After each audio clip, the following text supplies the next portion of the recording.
سب سے پہلے آپ سب کا شکریہ ادا کرتا ہوں کہ آپ اتنے شارٹ نوٹس پہ تشریف لائے اور ہمارا موقف جو ہے سننے کا موقع بیان کرنے کا موقع دیا۔ میں سب سے پہلے یہ کہنا چاہتا ہوں کہ کل کا دن اور آج کا دن دو تاریخیں جو ہیں پاکستان کی تاریخ میں سیاہ ترین دن ہیں، جن میں کہ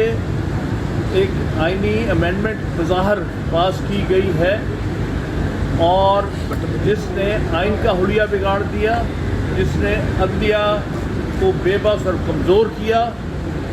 اور اس پر بے شمار حملہ ہوا ہے اس آئینی ترمیم میں۔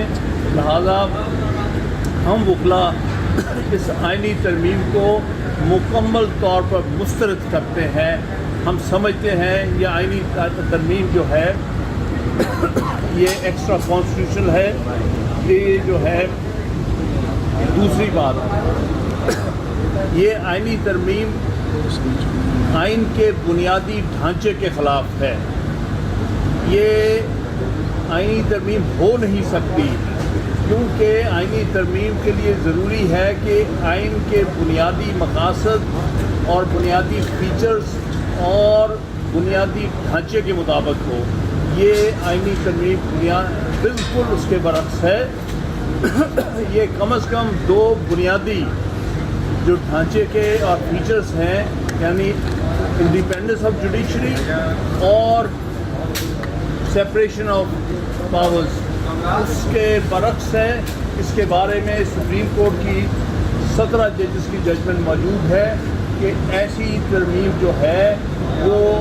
غیر آئینی سمجھی جائے گی اور وہ آئین کا حصہ نہیں بن سکتی، اور ان کے پاس اختیار ہے کہ اس کو اسٹرائک ڈاؤن کر دیں۔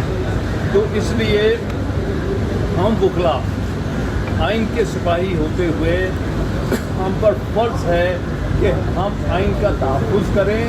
ہم اس کے تحت عدلیہ کا تحفظ کریں،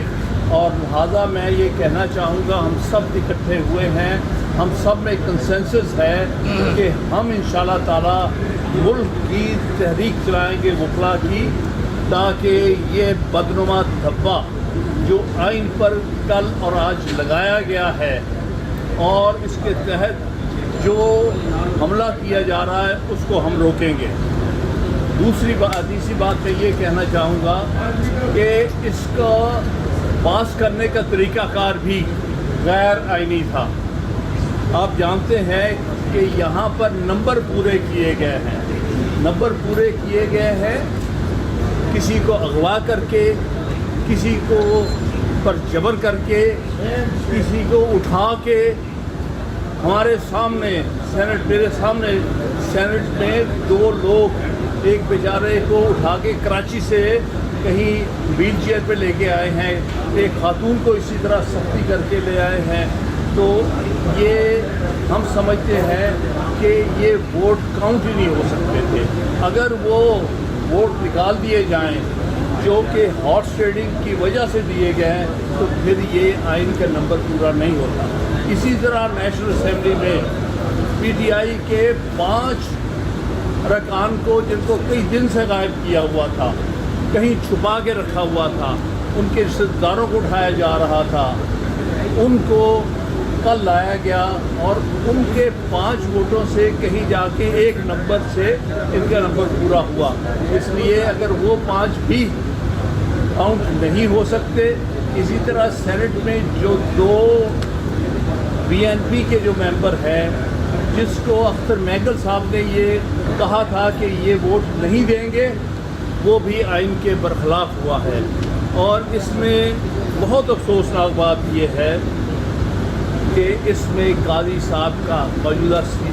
چیف جسٹس کا ایک بہت افسوسناک کردار ہے۔ انہوں نے بے وقت ایک ریویو پیٹیشن جو کہ 2 سال پینڈنگ تھی 63A کے بارے میں، اس کو لگا کے ہارس ٹریڈنگ کا رستہ کھولا تاکہ ان کو اجازت دی جائے کہ آپ ہارس ٹریڈنگ کریں اور اپنے نمبر پورے کریں۔ یہ ججمنٹ جو ہے ہر لحاظ سے قابل مذمت ہے اور اس پر عمل درآمد بالکل نہیں ہو سکتا، اور ہم انشاءاللہ تعالی اس ججمنٹ کو چیلنج کریں گے ہر طرح سے. اور دوسری بات یہ ہے کہ ہم کسی صورت بھی آئین پر اور عدلیہ پر یہ حملہ برداشت نہیں کریں گے. ہم یہ بھی اپیل کریں گے آپ سارے وکلاء سے 25 تاریخ کو موصوف یہاں سے رخصت ہو رہے ہیں. وہ دن میں سمجھتا ہوں پاکستان میں وکلاء یوم نجات کے طور پر منائیں گے انشاءاللہ تعالی, کیونکہ آئین پر سب سے بڑا حملہ اور عدلیہ پر سب سے بڑا حملہ ساری تاریخ میں جو ہوا ہے وہ ان کی صدارت میں اور ان کے شمولیت سے ہوا ہے. اگر یہ رستے نہ دکھاتے ان کو تو یہ نہیں ہو سکتا تھا. لہذا میں یوم نجات کے لیے سارے پاکستان میں وکلاء سے ہم سب مل کے ہمارا کنسنسس ہے اپیل کریں گے. اگلی بات جو میں کہنا چاہتا ہوں, باقی ہمارے دوست ایڈ کریں گے, کہ ہم ایک نیشنل ایکشن کمیٹی بنا رہے ہیں یہ تحریک چلانے کے لیے. جس طرح ہم نے 2007 میں بنائی تھی, جس طرح ہم نے 2002 میں بنائی تھی LFO کے اگینسٹ, اور جس طرح چیف جسٹس کے خلاف جو اقدامات ہوئے تھے 2007 میں اس کے خلاف, اسی طرح آج پھر ایسا معاملہ ہے جس میں آئین اور قانون کی دھجیاں اڑ رہی ہیں. ہم ایک ایکشن کمیٹی بنائیں گے